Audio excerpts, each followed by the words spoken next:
Bismillahirrahmanirrahim. I'm Tayed Hensar and you're watching SDTV. The current political turmoil in Pakistan on the heels of this no confidence motion is causing billions in dollar connotations to the exchequer and to the people of Pakistan. In fact, if someone should say that they have become poorer than a week or 2 weeks ago and still they'll be poorer after this turmoil goes away, it would totally not be wrong. But now, just to give the chronicle of, I would say, bad thing or chronicle of death, just to tell them, we have today with us Dr. Vaqar Ahmed. Dr. very warm welcome. Just tell us a few things.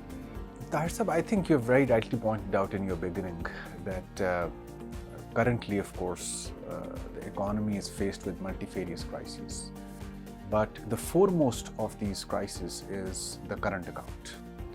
And the week ending 18th of March saw a very large decline in foreign exchange reserves to the tune of almost $1 billion.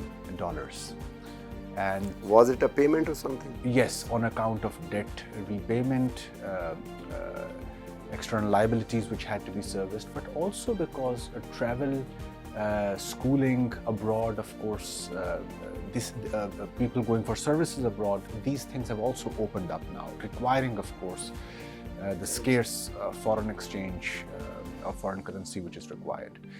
But this was also coupled with 2 or 3 external shocks as well. And the most important, of course, was the volatility created by the Russian and Ukraine war, of course, and then shortages of commodities in the national market leading to commodity price hikes as well. The oil prices are already very volatile, which has impacted Pakistan's current account adversely. But then, of course, is the elephant in the room, which is the political instability in Islamabad. And this now is starting to impact your longer-term investor who's planned to, of course, invest either in direct terms or in portfolio terms. And this is starting to show in numbers now. So if you look at the analyses appearing after 17th of March, Pakistan's yield curve has risen. It actually on debt instrument. Yes, it flattened and almost getting inverted now. What this means is that people are not locking themselves into longer-term investment now. They are just going after short-term instruments basically, and shorter-term maturity is more attractive to them, which means that they're not taking a risk on the long term. Short terms mean reverse with the bank or T-bills or something? That's right. With the state bank? That's right. So what is happening over here is that political instability, despite of very attractive rates in Pakistani market, is giving rise to short-termism, and investors are quick to, of course, realize this. Government was, if I'm not wrong, correct me if I'm wrong, government was looking forward to raise $1 billion something from floating a bond. Do you think its premium would be too much? I mean, the bracket would be too thick, that would not be good for now. It would become very difficult. That's a very good question, Tahir Sahab. And not only the premium is a key consideration, but as soon as the incumbent government gets on a fragile footing, investors are quick to pick up that undertone, and of course you won't get very good bids, of course, when you launch these. And not only that, you have seen the pressure on the rupee. So a weakening rupee also means that my future debt repayments or the possibility of getting these debts rolled over also diminishes. And the liability increase simultaneously. Nevertheless, IMF has just said that now we will begin the talks incumbent to the resolution of this political crisis, which is a very dicey thing. If the government come and there is a 30 parties, so it means that the elephant is still in the room after even if the no confidence is approved and the government is sent home. Do you think that IMF would now insist on the fiscal framework which should be tinkered to the new situation? No, that's absolutely right. And You say it. Yes, and you would Are they insisting? Have they indicated already? I don't think that there is any other way out, given that you have yourself gone and taken some populist measures. I'm actually referring to Prime Minister. Rebate on petrol and diesel. That's right. That's right. So the fact that you have yourself moved away from fiscal discipline would open up doors for IMF to actually say that it wasn't them but you yourself who had committed to this discipline and then deviated from it, you know. But not only that, Tahir Sahab, the current situation or the current relationship with IMF should remind you of 2018. And this was actually the impasse through which caretaker government in Pakistan was passing through. So you're convinced that this is an impasse? That's right. This is an impasse. That's right. I mean, you really don't know which way, of course, these negotiations are going to go.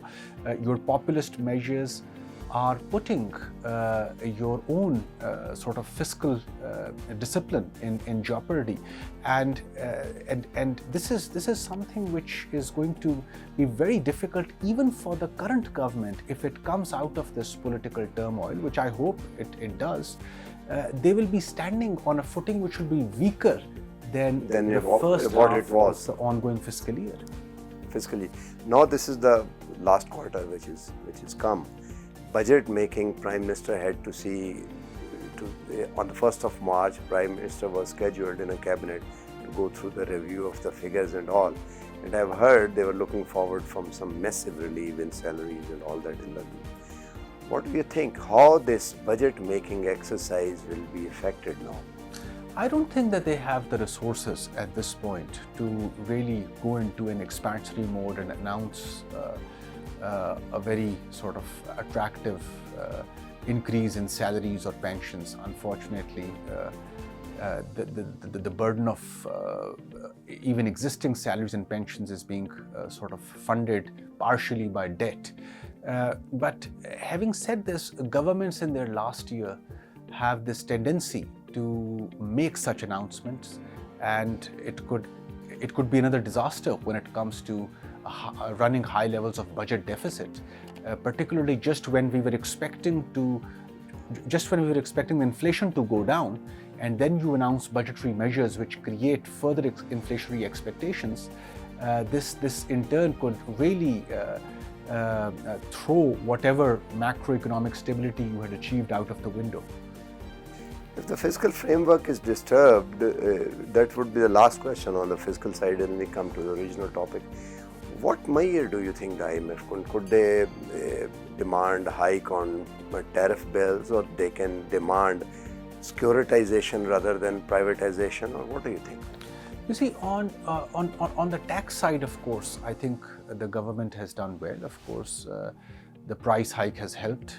The revenues or increasing oil prices also helped. Yes, that's nominal. One of the foremost things that fund would insist on is the increase in fuel prices, oil, electricity, gas. And I think that's not something that they will be insisting on their own. This is also something which you had committed in the interest of improving receivables of your generation and distribution companies as well. So that's one. Second, of course, I think on the expenditure side, they would like to see lessening of bleeding of public sector enterprises, which of course we haven't been able to do a good job there. There is circular debt in case of most of the public sector enterprises which needs to be plugged. So this is, what are the other avenues or what are the other areas where this current impasse can affect very drastically? I think one of the things which, two of the things, if I can say. One is that other multilateral donors of Pakistan are starting to get jittery. And the fact that they saw a very long delay in the finalization of 6th review, and now they're expecting a similar delay in case of 7th review. But that can be simultaneous, no? It can be simultaneous, but at least in the case of World Bank and ADB, their proceeds are linked with the IMF decision or the IMF reviews. It's oversight, and I'm sure other donors would also follow suit, which actually means that your development budget, which you have willingly slashed, is being supported by these donors, could see a further decline. And this is going to have medium to longer term implications for infrastructure and human development in Pakistan. And overall growth. That's a scary thing. We are just ran out of time. So, if I summarize, it will have fiscal impact, this current impasse, it will have impact on growth perspective, and it will have some effect on a long-term human resource development and other things, which is a bad omen. And I think everyone should understand that quickly, get up. But now I think the time is already, we have gone to the extent where it might go away if there is no civil unrest, God forbid. So with this, we come to the end of the program.